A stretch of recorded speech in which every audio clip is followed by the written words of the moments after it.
The snow fell in thick, muffling sheets, blanketing the forest in an unnatural quiet. The Callahan family's SUV crunched up the long, icy driveway, the headlights slicing through the dense gloom.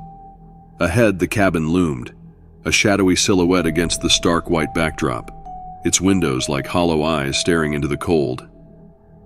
They were seeking a Christmas retreat, a chance to escape the noise of the city and reconnect. But as they stepped through the creaking door, a biting chill seeped into their bones, a cold far deeper than the winter air. None of them noticed the faint, bloody handprint smeared on the inside of the frosted window. The cabin stood deep in the heart of the forest, a relic of the 1800s with its weathered wooden walls and frost-bitten windows.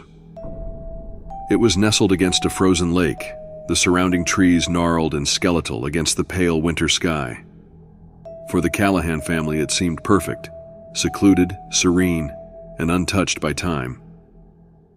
The father, Mark, unloaded the luggage, while his wife, Lisa, ushered their two children, 10-year-old Emily and her teenage brother, Sam, inside.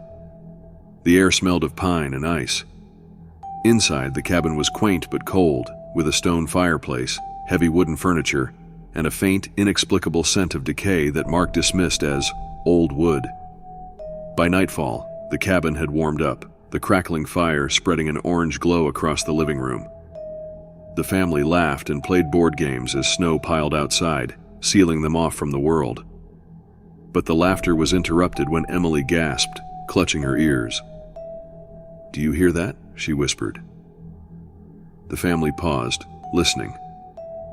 Nothing but the wind. "Just the wind, sweetheart," Lisa reassured her. But as the night wore on, the whispers became harder to ignore. They seemed to seep from the very walls, faint voices murmuring in unison, their tone mournful. Sam, ever the skeptic, pressed his ear to the wall. "It's probably the pipes," he said, though his voice betrayed unease. The whispers stopped abruptly, leaving only the creak of settling wood. The following day, Sam explored the attic.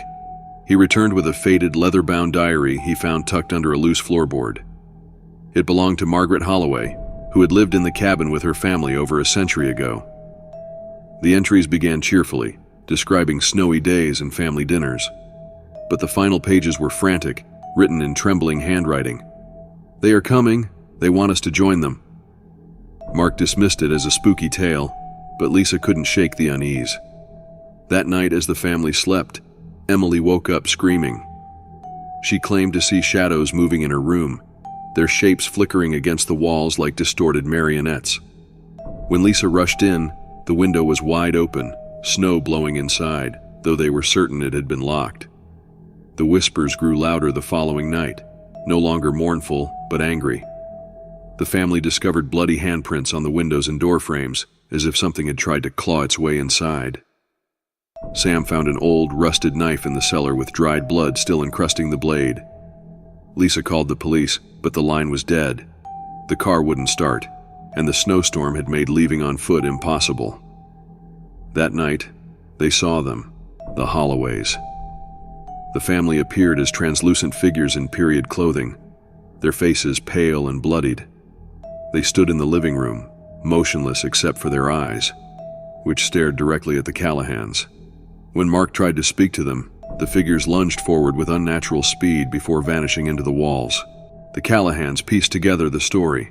The Holloways had been murdered by their deranged father on Christmas Eve, their blood staining the snow outside the cabin. Their spirits were trapped, reliving their final moments endlessly. Emily, drawn to the attic one night, found a small wooden doll smeared with blood. "They don't want to hurt us," she whispered in a trance. "They just want to share." Lisa pulled her away, but the cabin was no longer just a structure. It breathed, groaned, and thrummed with energy, locking them inside. The walls bled sap-like fluid, and the windows reflected not their faces, but those of the Holloways. Christmas Eve arrived. The Callahans decided to confront the spirits, gathering in the living room with candles and the rusted knife. They recited prayers and demanded the Holloways release them. The ghosts appeared again, but this time, their movements were violent and erratic. Objects flew across the room. The fire turned an unnatural blue. The cabin itself seemed to warp, the walls elongating and folding inward. The holloways screamed in unison, a piercing sound that rattled bones. In the chaos, Emily vanished, her voice echoing from the attic. Mark and Lisa found her standing in the corner, her eyes vacant. "They say we can stay," she whispered, "forever."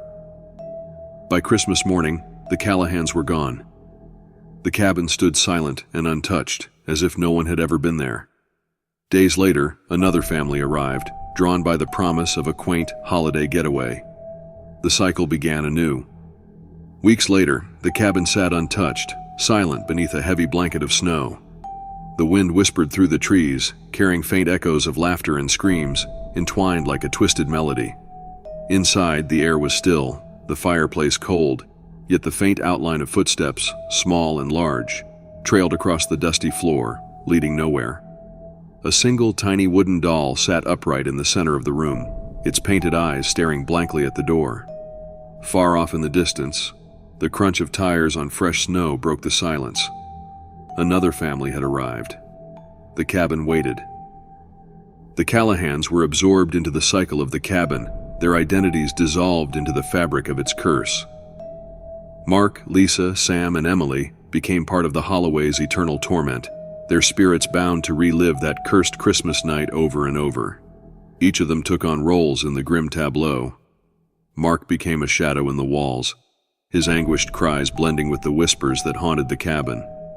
Lisa's spectral form wandered aimlessly, clutching at phantom doors that would never open.